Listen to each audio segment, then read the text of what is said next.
Hola chicos, buenas tardes, ¿me escuchan?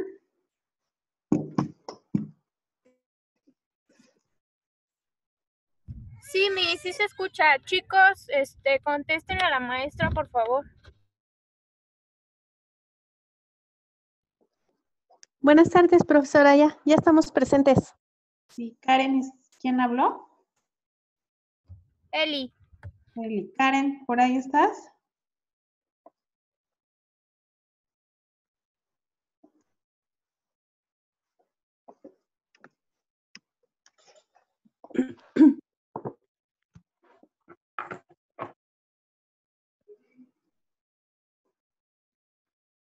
¿Sí me escuchas, Karen?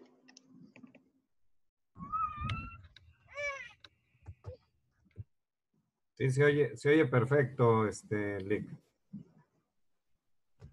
Miss, lo que pasa es que Karen, sí está, pero lo que pasa es que tuvo una situación familiar, la está escuchando, pero no puede prender el micrófono, Miss. Ok, Saray, checa por favor tu WhatsApp y me indicas.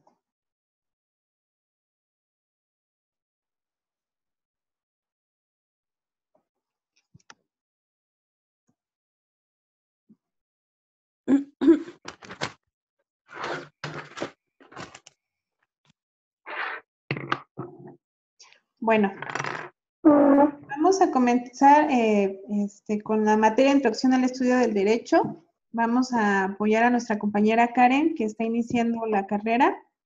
Y me gustaría que los que ya van un poquito más avanzados pudieran participar.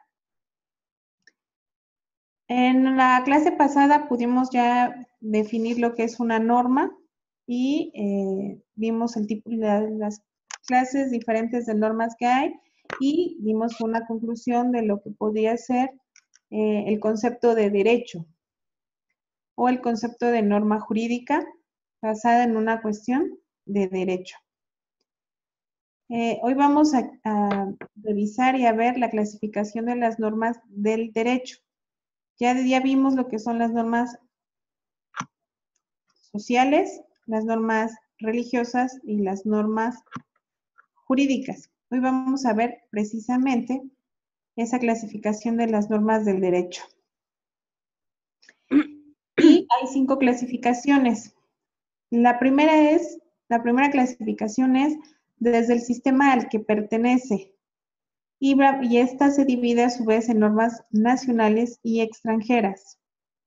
Las normas nacionales aplican para un país determinado, en este caso México, que es de donde estamos hablando, y las normas extranjeras, obviamente, para cada país diferente. ¿Quién me puede decir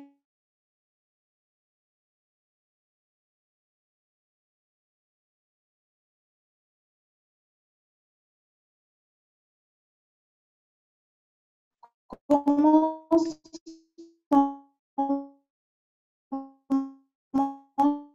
o las características que nos hacen mexicanos? Hay 3 formas para tener de esta clasificación de las normas.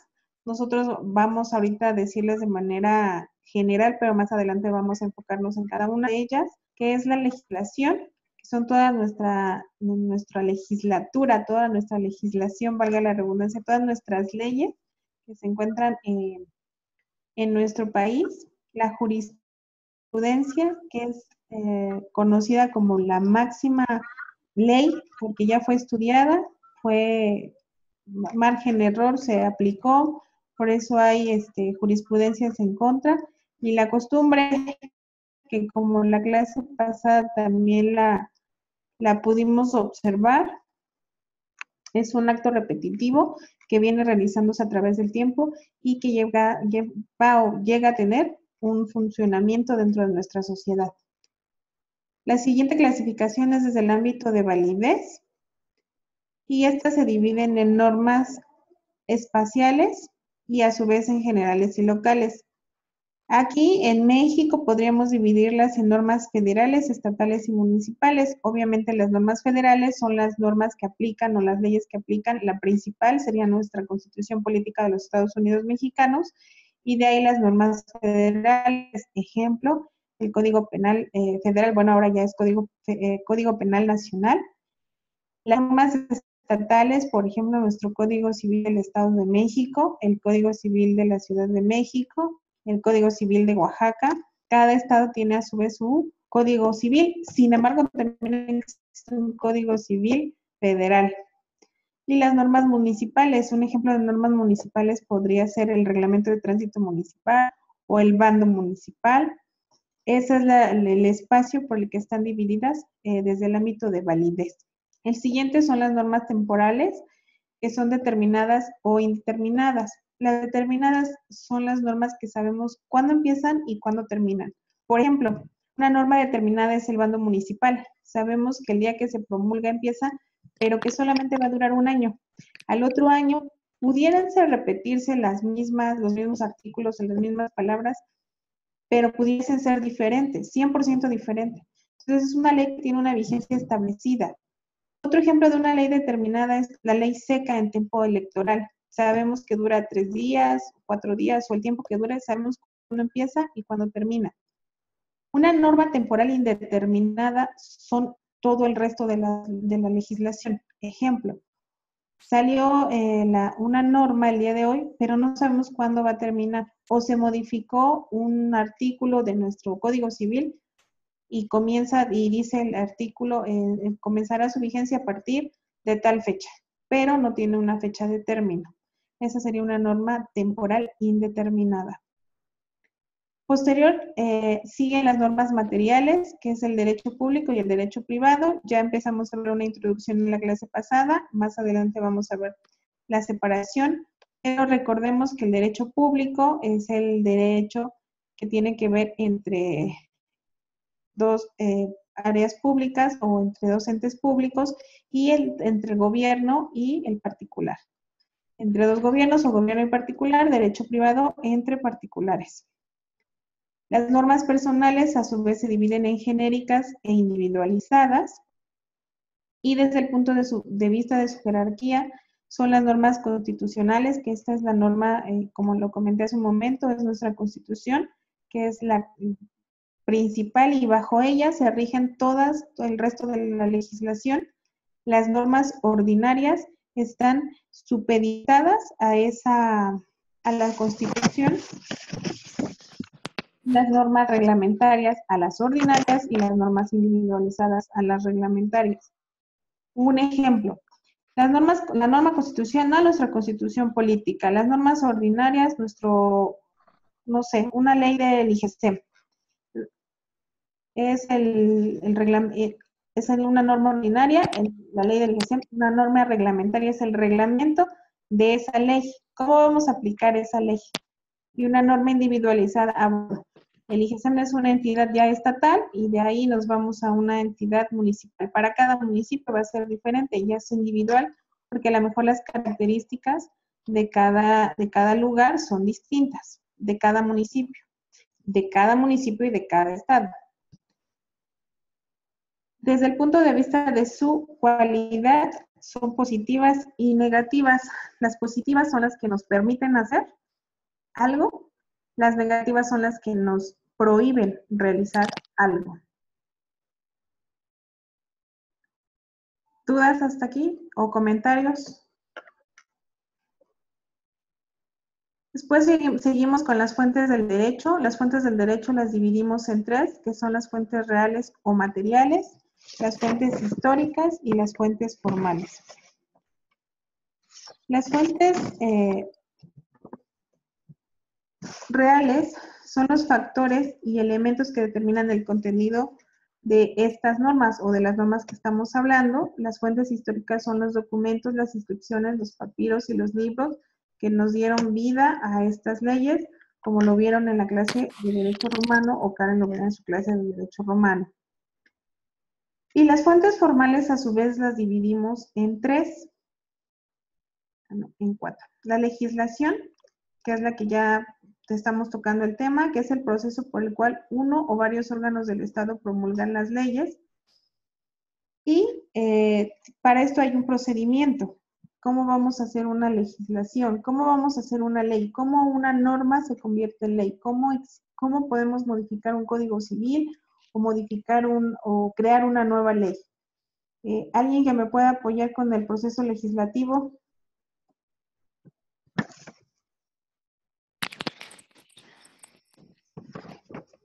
Primero debe ser la propuesta para la integración de esa ley, ¿no? Que puede ser hecha por el mismo presidente de la República, por algún diputado, o puede ser incluso por algún ciudadano, pero requiere de algunas formalidades, ¿no? Ajá. Ser admitida. Sí. Sí, hay todo un procedimiento y de hecho para Karen va a ser una tarea que la próxima clase nos investigue y nos pueda apoyar explicándonos el proceso legislativo. El proceso legislativo consta de una iniciativa, como bien lo comenta Raúl, de una discusión, de una aprobación, de una sanción, de una promulgación y de una iniciativa. Todos estos nombres que les acabo de decir llevan un proceso, quién los lleva a cabo, quién los aprueba, quién los niega, el derecho de veto. Todo esto, si Karen nos está escuchando, es la tarea para la próxima clase. Por favor. Después, otra fuente formal es la jurisprudencia, que se denomina como el conocimiento del derecho en su forma más completa, amplia y fundada. ¿Por qué? Porque la jurisprudencia ya tuvo un procedimiento, ya hubo un margen, hubo un error. La jurisprudencia, ¿quién ha entrado al IUS? ¿Quién ha trabajado ya con jurisprudencia? ¿Sí se escucha? ¿Sí? Ah, ok. Bueno, antes que nada, buenas tardes, profesora. Gracias. Bueno, yo por lo que tengo entendido de la jurisprudencia, en este caso son las resoluciones que se emiten por un órgano jurídico. Este tipo de resoluciones son criterios en base a lo fundamentado en la ley, ya que no puede venir, ya que no viene establecido dentro de la ley, pero se hace una cierta apelación o se inclina hacia un cierto criterio. Corríjame si estoy equivocado. Parte de una jurisprudencia son 5 situaciones que se hayan llevado en el mismo sentido, que se haya estudiado y que llegue a ser una doctrina, una ley, una jurisprudencia. Ejemplo, no sé, un delito. El delito se comete, pero hay lagunas jurídicas. No podemos tipificar ese delito de manera exacta porque ninguna ley lo permite. Pero sucedió una vez, se sancionó de tal manera, sucedió otra vez y se sancionó de una manera similar o de una manera distinta, y así 5 veces. La estudia, la jurisprudencia o los encargados de la estudian y de ahí se toma eso como una ley. Ustedes, no sé quién haya tenido la oportunidad de ver que en una demanda normalmente los abogados, no todos, pero a la mayoría meten jurisprudencias para respaldar su dicho. Por ejemplo, en caso de alimentos, yo digo que una reducción de alimentos. El Código Civil como tal marca la parte de reducción de alimentos, pero es muy amplia una reducción de alimentos porque sería qué tendríamos que tomar en cuenta para hacer esa reducción, si estamos tutelando el derecho de los menores. ¿Qué hago? Me voy a la jurisprudencia, donde otras personas ya vivieron eso, donde otros estados ya vivieron esas situaciones, traigo esa jurisprudencia y se la muestro al juez. También hay jurisprudencias en contra. Sí, ya llegamos a un lugar con esa jurisprudencia, pero resulta que salió una jurisprudencia más reciente o una tesis aislada.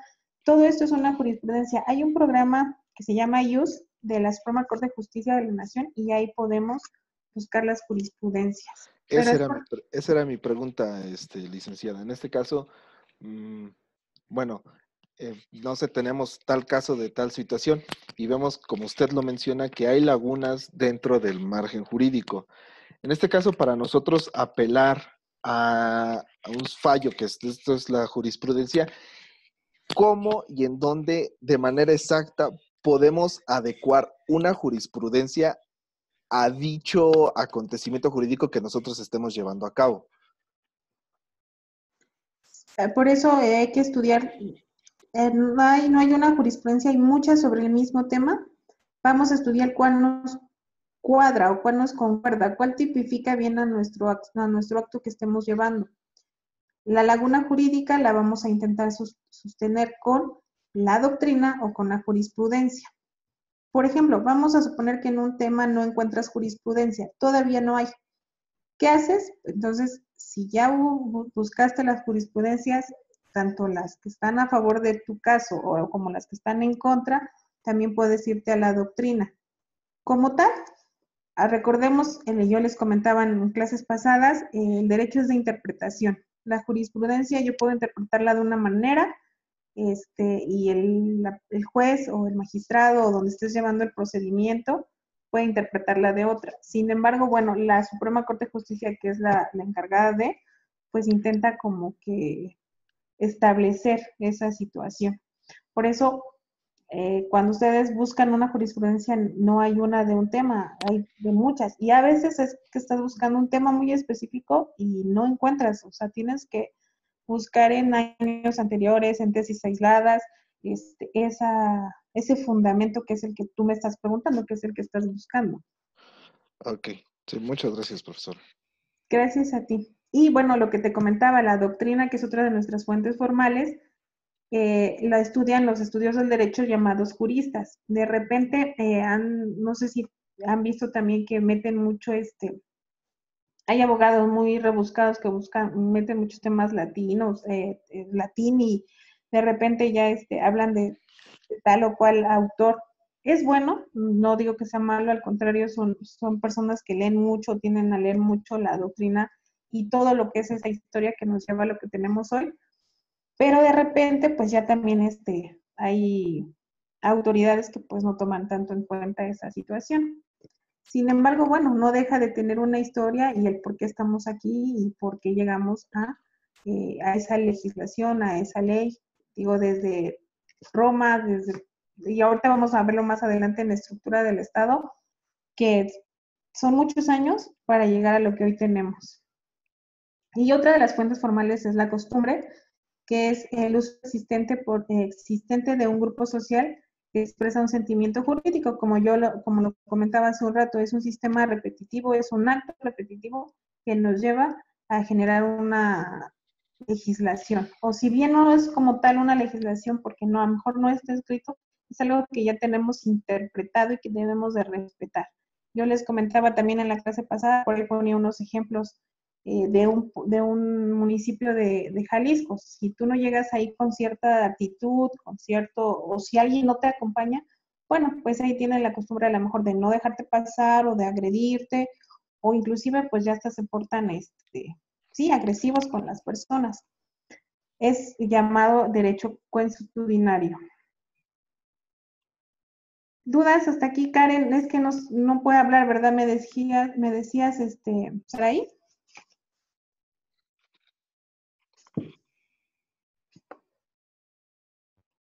Ya ni Saraí me escucha. Bueno, continuamos con las ramas del derecho. Las ramas del derecho es el conjunto de normas jurídicas que rigen conductas que recaen en un campo determinado. Las diferentes materias de esta disciplina son el derecho público, el derecho privado y el derecho social. El derecho público está regulado o regula las relaciones entre Estado y Estado y entre Estado y particulares, el derecho privado entre particulares y el derecho social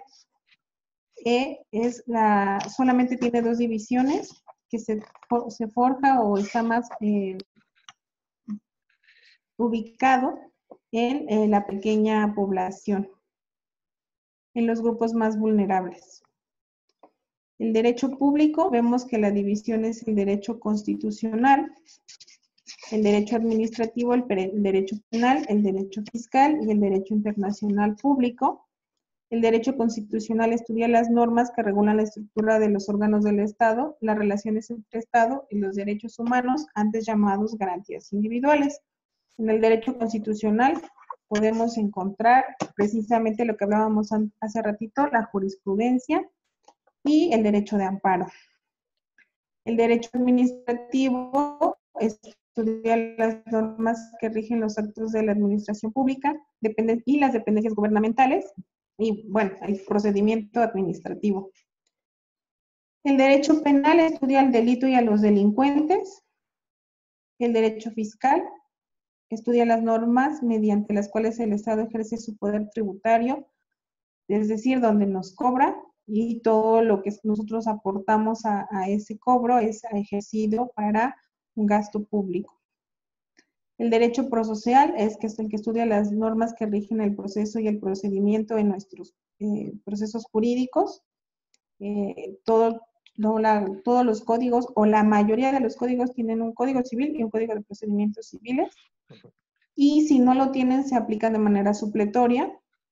Y el derecho internacional público, que estudia las normas mediante las cuales se rigen los sujetos de la comunidad internacional. El derecho privado, que es el derecho que rige a los particulares, estudia las normas que regulan las relaciones entre particulares. Se divide en el derecho civil, y aquí encontramos el derecho de personas, como es matrimonio, bienes, divorcio, patria potestad, sucesiones, personas, las propiedades de la persona. El derecho mercantil, que estudia las normas que regulan los actos de comercio, como son letras de cambio, pagarés, cheques. Y el derecho internacional privado, se enfoca en el marco jurídico particular. Por ejemplo, si a una persona se casa en el extranjero, se quiere divorciar, bueno, el derecho internacional privado va a ver cómo va a anular ese matrimonio o cómo hay que divorciarlo porque no se casó conforme a la legislación mexicana. Y el derecho social, que es el que les comentaba que aplica más para los grupos vulnerables, tenemos dos divisiones, que es el derecho laboral y el derecho agrario. El derecho laboral regula las relaciones entre el patrón y el trabajador y los despidos injustificados. Y por ahí apenas hubo una reforma que ya no se llaman juntas de conciliación y arbitraje. ¿Cómo se llaman ahora, chicos? ¿Por ahí alguien tiene el dato? ¿No? Ya también son juzgados. Y el derecho agrario, que regula las relaciones jurídicas de la tenencia de la tierra, los tipos de propiedad y la actividad agraria. Y nos vamos ya directamente. Bueno, ¿dudas hasta aquí de introducción al estudio del derecho? No, ninguna, profesora. Bueno, perdón. Sí, gracias. Karen, ¿no andas por ahí? Bueno, hablo mucho con Karen porque esta clase es especial para ella, pero qué bueno que estén participando. Nos vamos ahora a nuestra materia, que es estructura del Estado. Y bueno, el Estado como tal, ¿qué concepto tienen de Estado? ¿Qué sabemos que es Estado? Los dos que están activos, por favor. Bueno, en este caso, si me lo permite, Adelante. yo entiendo por Estado que es el ente jurídico que nos rige a nosotros como sociedad. En este caso, el Estado, pues es el Estado mexicano, que es el conjunto de todas las entidades federativas, su conjunto de leyes, el Congreso, su Congreso que tienen, la Cámara de Diputados, senadores, las legislaturas. Para mí todo eso es el Estado. ¿Sí? Raúl. Pues coincido con él, es el gobierno y es pues todas las legislaciones y todas las instancias gubernamentales, ¿no? Sí. Elizabeth.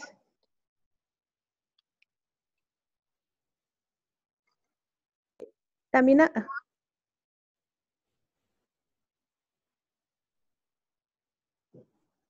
No te escuchamos, Elizabeth.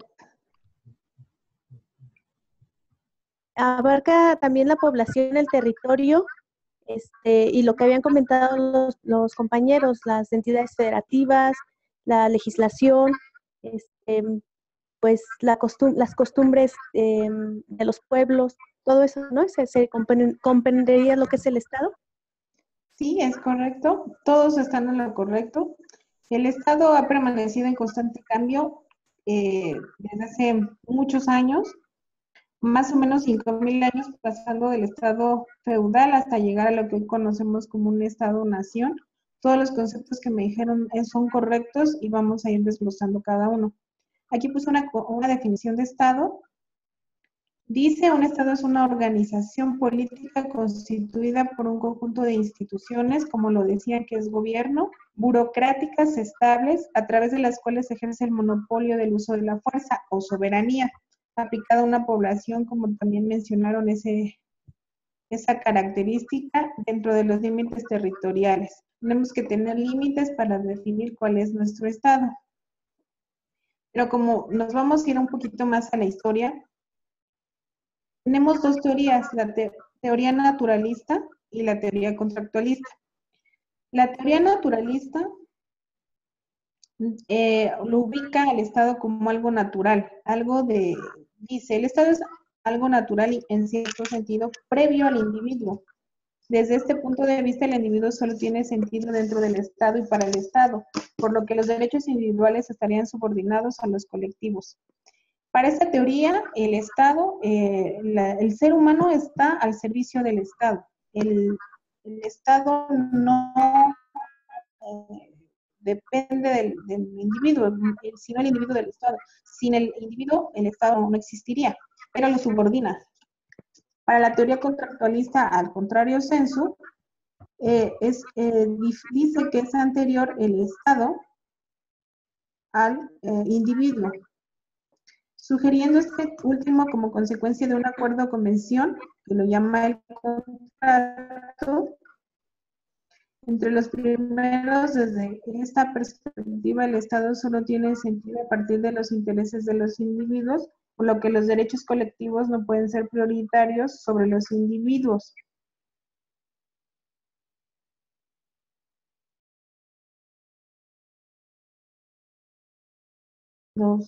Platón, Aristóteles y Tomás de Aquino. Estamos hablando un poquito de historia, pero ellos son los que defienden la teoría naturalista. La teoría contractualista está defendida por John Locke, Thomas Hobbes y Juan Jacobo Rousseau, quien dicen, ya contemplan un poco más el concepto de Estado, como que él está subordinado al individuo.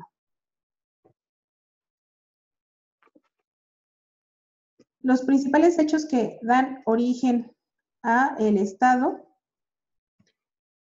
vienen enumerados, les estoy poniendo ahí. Primero que tenemos es Asia Oriental. Desde el siglo VIII a.C. hay registro de civilizaciones. Por eso les decía que el Estado está en constante cambio, gobernados por un monarca. Y aquí en Asia Oriental son conocidas las dinastías imperiales. Después tenemos al Antiguo Oriente.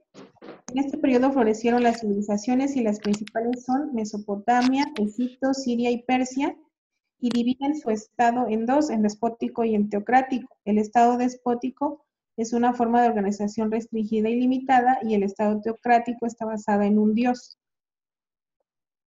Después tenemos a Grecia, y en Grecia retomamos lo que son las polis, que ya también tocamos en clases pasadas, que son las ciudades-estado.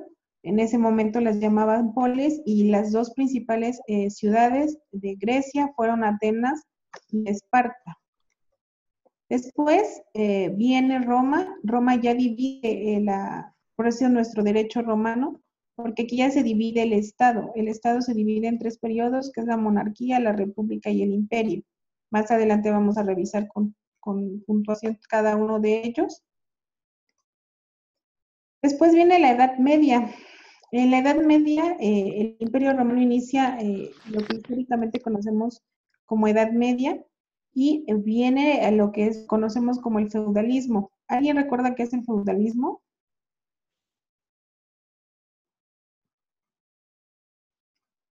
Sí, bueno, si me lo permite otra vez participando. Sí, adelante. En este caso, pues el feudalismo se basaba en el absolutismo como tal, que todo se recaudaba para un señor feudal, que era el que supervisaba y dirigía los trabajos, las actividades y las clases sociales, para así todo entregárselo a un monarca mayor.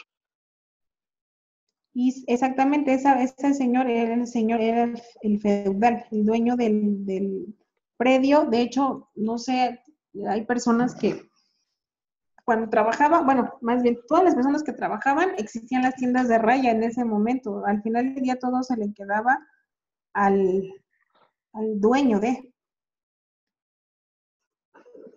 Sí, básicamente era eso. El señor feudal administraba la parte o ciertos territorios que le eran encargados para entregar cuentas, en este caso al rey, al príncipe, llámese en ese tiempo, pues el cargo que fungía según el territorio, ¿no? Porque podrían ser reyes, virreyes, o podría ser una monarquía o un absolutismo total, dependiendo de en qué lugar nos encontremos a hablar de la Edad Media, pero básicamente era eso, la función del señor feudal.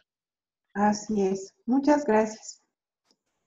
Después viene el Estado moderno y aquí se ve fracturado precisamente por el feudalismo del que estamos hablando, el tema de Estado. Entonces, empiezan a hacer un esfuerzo por hacer modificaciones y ya poder definir o poder separar esa situación y poderle dar más forma a nuestro Estado. Y aquí por primera vez se coloca el Estado por encima de la Iglesia. Cuando nosotros sabemos que todo lo regían por medio de un Dios, por medio de la Iglesia regía las cosas y con eso tenían amenazados a la población, ya aquí ya supera el Estado a la Iglesia. Y posteriormente viene el Estado constitucional. Ya durante los siglos XVIII, XIX y XX, los principales precursores, que son John Locke, Montesquieu y Thomas Jefferson, manifiestan la necesidad de hacer un Estado constitucional. Aquí el Estado constitucional ya lo comienzan a ver con una ley suprema, la división de poderes, y es el Estado que, bueno, hasta la fecha tenemos. Ya podemos tener esa superioridad como individuos representados por un gobierno, sí, pero superior a la Iglesia, superior a las creencias teocráticas que veníamos arrastrando. Y el Estado está constituido por unos elementos, como bien lo mencionaban, y lo definimos como una persona jurídica que tiene una comunidad política asentada en un territorio determinado y con un gobierno propio, con decisión y acción.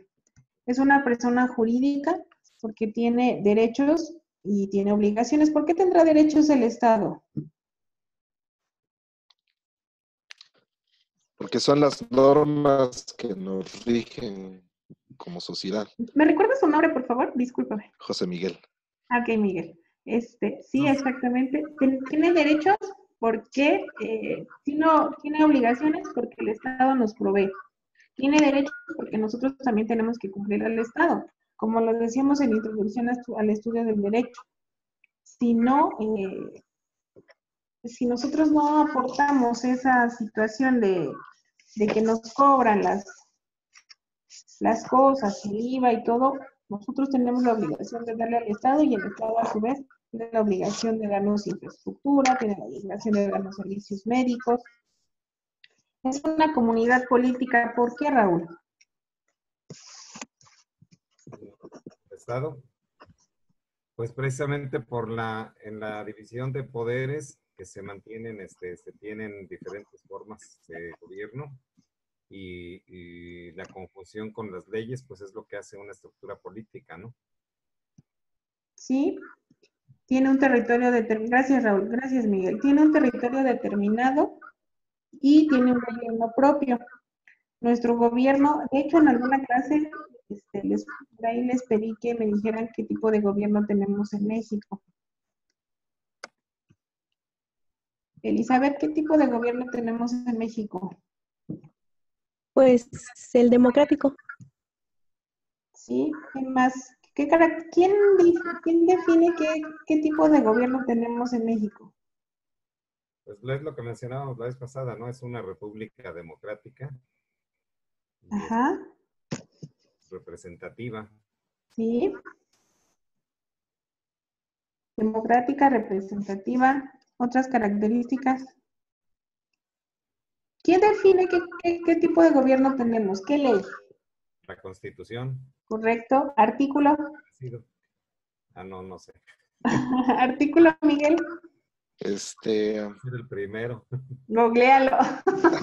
eso sí, no sabría decirle. Bueno, es que la pregunta es, bueno, yo la considero desde un punto de vista un tanto, no ambigua, pero sí con varios vertientes. En este caso, pues, el derecho que maneja el sistema mexicano, pues es romanista, ¿no? Entonces, en este caso es un poco más complejo y extenso de lo que podríamos definirlo.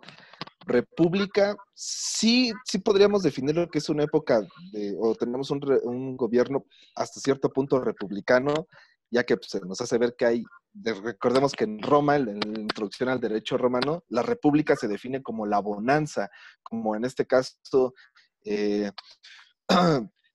la cúspide de lo que es el gobierno romano. Pero también sí, cierta soberanía del gobierno pues queda un poco más arriba de los individuos, ¿no? Entonces en este caso es como que se define, pues sí, yo lo considero, tenemos un gobierno republicano, pero sí con tintes ya más pues de un imperio, ¿no? Ya estamos viviendo hoy en día pues ese tipo de cuestiones, pero puedo estar mal, profesor, la verdad. No, me cuesta mucho trabajo, la verdad, sí definir qué tipo de gobierno, pero si tendríamos que irnos por una respuesta, pues digamos que ya básica y para no extenderme tanto, pues sería un gobierno democrático.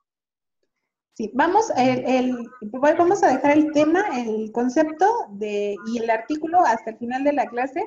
Okay. Antes de que se acabe, vamos a leer el artículo para que saquemos esa duda. ¿Por qué? Porque ahorita vamos siempre dividiendo más esta situación que me comentas, Miguel. También tiene que ver que está conformado por estados independientes de alguna manera. Ajá, autónomos.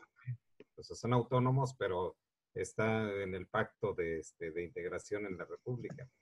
Sí, todos están correctos. Al final del día nuestra clase de hoy es mucho de historia, es mucha teoría.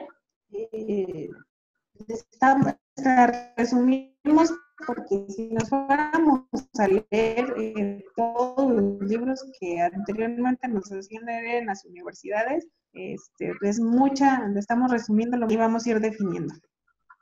Los elementos constitutivos del Estado son la población, que es el conjunto obviamente de personas que vivimos dentro de una zona, de una área geográfica, dentro de nuestro territorio mexicano.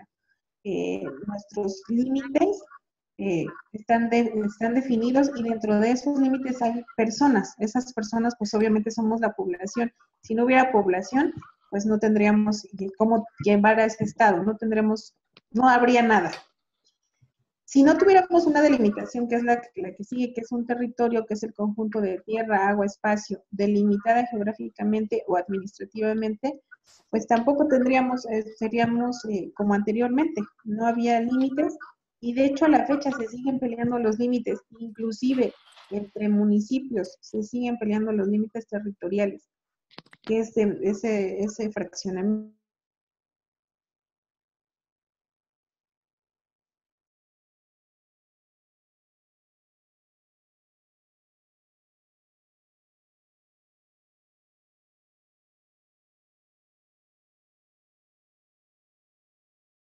La tierra firme, ya está encerrado por fronteras.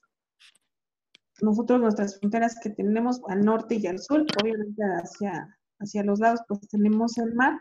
Dentro del espacio terrestre también se encuentran las islas internas. Otro de nuestra división de territorio es el mar interno, que son las aguas interiores del estado, por ejemplo, el Golfo de México. El espacio aéreo, ejemplo, si un avión mientras esté volando en nuestro espacio es de México, o aunque sea de México, está en México, y al pasar ese límite ya está en otro país. Alguna vez, no sé si recuerdan, unos artistas iban a hacer un evento aéreo, entonces los limitaba, a pesar de que iba a ser un avión y que el avión era mexicano, al momento de cruzar el límite aéreo, al cruzar a otro país, se tuvieron que detener de estar haciendo el show porque no habían sacado el permiso para presentarse en ese país. Y nuestro espacio marítimo, que es la prolongación del estado hacia el mar. Entonces, dentro de ese territorio es donde gobernamos o dentro de lo que pertenece a nuestro Estado-nación. Después tenemos un gobierno, que es un conjunto de órganos políticos y personas que se encargan de dirigir y administrar el Estado. En este caso tenemos un presidente de la República y bueno, de ahí una serie de personas que nos representan ante ese, como gobierno, que representan nuestros intereses y lo denominamos gobierno. Y tenemos una soberanía, somos un Estado soberano, como lo comentaba Raúl, todos nuestros estados son soberanos, todos nuestros estados tienen su constitución política soberana del Estado de México, del Estado de Hidalgo, ¿por qué? Porque tenemos una cierta autonomía como estados. Precisamente por eso tenemos legislaciones estatales, por la soberanía o por la facultad que nos permite nuestro Estado-nación. A su vez, Juan Jacobo Rousseau divide la soberanía en 5 conceptos, que es la indivisible. No, obviamente el concepto es que no se divide, es inalienable porque no se transfiere, no podemos decirle ya no soy soberano, tu celo te lo paso, es imprescriptible, tampoco podemos renunciar a ser soberanos y decir ya no quiero ser soberano, es absoluto porque no está supeditado a ninguna otra situación. Y es ilimitado porque no tenemos límites ni restricciones. Un ejemplo, bueno, hay países que todavía no existe la soberanía.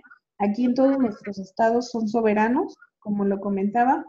El que sí se está limitada su soberanía es la Ciudad de México, porque su naturaleza así es por ser nuestra capital de nuestro Estado-nación y por ser la sede de nuestros poderes.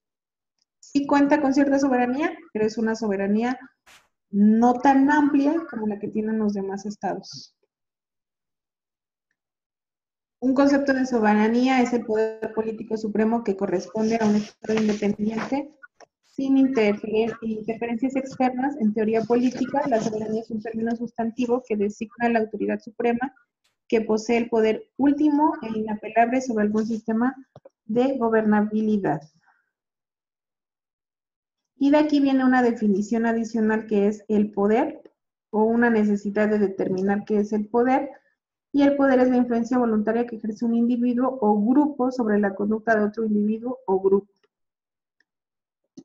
Viene una división del tipo de Estado. El Estado se divide en simple unitario y en compuesto o complejo. Un Estado simple unitario es la influencia de un Estado centralista en el que ejerce la soberanía sobre un mismo pueblo en un mismo territorio, corresponde a una forma centralizada en un aspecto político como administrativo. La administración de este Estado, que es el simple unitario, puede ser centralizada, desconcentrada o descentralizada. Miss, 10 ¿sí? minutos nos quedan. Sí, bueno, no vamos a irnos más rápido para llegar al tema que quiero que toquemos. Queda el estado compuesto o complejo, que es la asociación de dos o más estados para obtener fines comunes. Y de aquí vamos a ver, de aquí se divide en el federal, que es la autonomía para tratar asuntos.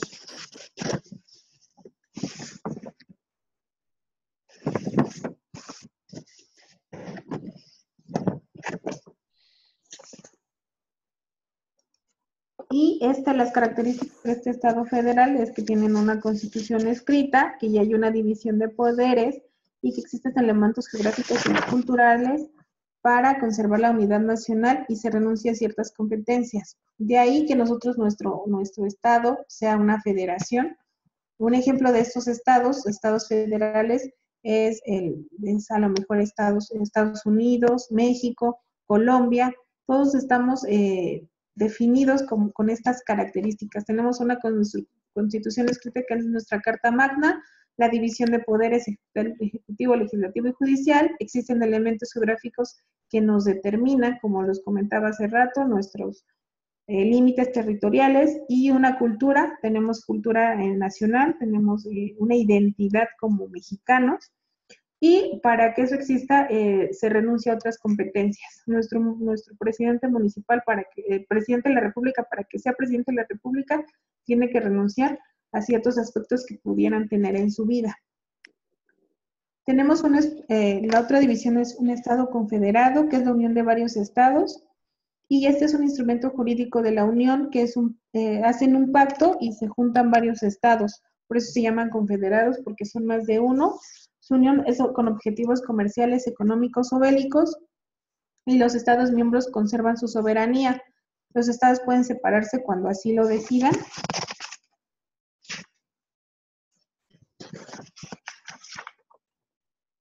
Y vienen las formas de gobierno.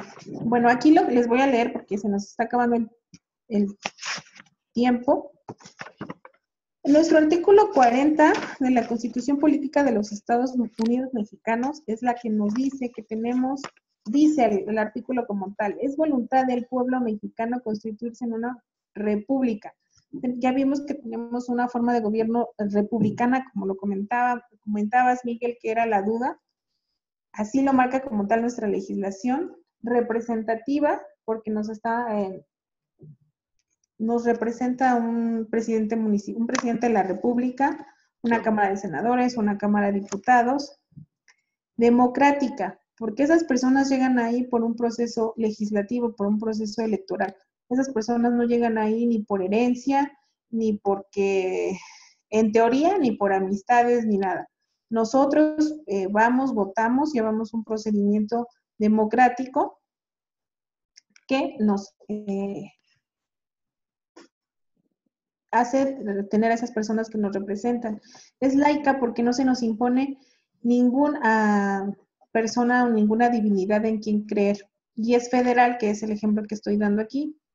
Sigue diciendo, compuesta por estados libres y soberanos, y en todo lo concerniente a su régimen interior, y por la Ciudad de México, sigue haciendo la división de la Ciudad de México antes Distrito Federal, unidos en una federación establecida según los principios de la ley fundamental. Esa es la respuesta a ¿qué tipo de gobierno tenemos? Eso, tenemos un gobierno republicano, representativo, democrático, laico y federal. ¿Dudas? Miguel, Elizabeth, Raúl. Pues ninguna, profesora. Bueno, de mi parte, ninguna. No, profesora, todo bien. Sí, muy bien. Se trabó mi computadora. Bueno, venía una diapositiva más arriba, viene la división de la monarquía. La monarquía ha sido el punto de reunión más importante que tenemos, o la forma de gobierno más importante que nos ha representado, y es como lo decía Miguel, es un gobierno de un individuo y es de carácter hereditario o vitalicio, es decir, se hereda y es para toda la vida, por todo lo que dure tu vida, cosa que ya no tenemos aquí y cosa que es bueno. Y esa división también nos marca 3 tipos de monarquías. La monarquía parlamentaria, que no es absoluta, porque existe un parlamento, y ese parlamento es llamado, o lo podríamos nosotros definir como el poder legislativo aquí en México, es similar. Y para que el rey tome esas decisiones, bueno, en la monarquía parlamentaria tiene que pasar por el parlamento y el rey o el ministro tendría que consultarlo para tomar decisiones. Una monarquía constitucional ya también está supeditada a una ley superior, entonces no podría también tomar decisiones absolutas como en la monarquía absoluta porque ya tiene una legislación. Y la monarquía absoluta es así. El rey es la única figura suprema y no existe la división de poderes. No hay ningún otro poder más que él, que es lo que también nos comentaba Miguel. De ahí vienen las formas republicanas, que son las jefaturas del Estado. Pueden atribuirse a una sola persona o un grupo y acceden a cargo a través de procedimientos electorales, que es nuestra forma republicana, como les comentaba. Para acceder al cargo, para tener el cargo de representarnos, bueno, pues hay un procedimiento electoral. Están facultados los órganos del Estado que se encuentran contenidas en su Constitución. En nuestra Constitución hay una división de poderes, poder ejecutivo, legislativo y judicial. y para determinarlos o para llevarse a cabo, pues ya están supeditados bajo una constitución. Saray, ¿tenemos más tiempo? Hasta que Saray nos diga. Continúo. La forma republicana de gobierno se divide en directa, y esta es cuando la población se encarga de realizar tareas estatales reuniéndose en asambleas para crear leyes o nombrar magistrados, y la indirecta, que se mantiene el principio de la soberanía radica en el pueblo, pero su ejercicio es delegado a los gobernantes. Y de aquí tenemos otra división, el parlamentarismo. El parlamentarismo está representado por un jefe de Estado y un jefe de gobierno. Me voy un poquito rápido. Y el presidencialismo, el poder ejecutivo es el mismo, es al mismo tiempo jefe de Estado y jefe de gobierno. México es un país presidencialista. El poder legislativo se encuentra separado del poder ejecutivo. Otro ejemplo de país presidencialista es Colombia, es Estados Unidos, es Perú. Y el semipresidencialismo, que existe un presidente como jefe de Estado y un primer ministro como jefe de gobierno. Un ejemplo de país presidencialista es la República del Congo, y así hay 32 países en todo el mundo con un régimen de gobierno semipresidencialista. Y bueno, chicos, ya son las 7, yo creo que hasta ahí lo dejamos. ¿Dudas antes de que salgamos de la clase? No, ninguna, profesor. Raúl. No, está bien, Eric.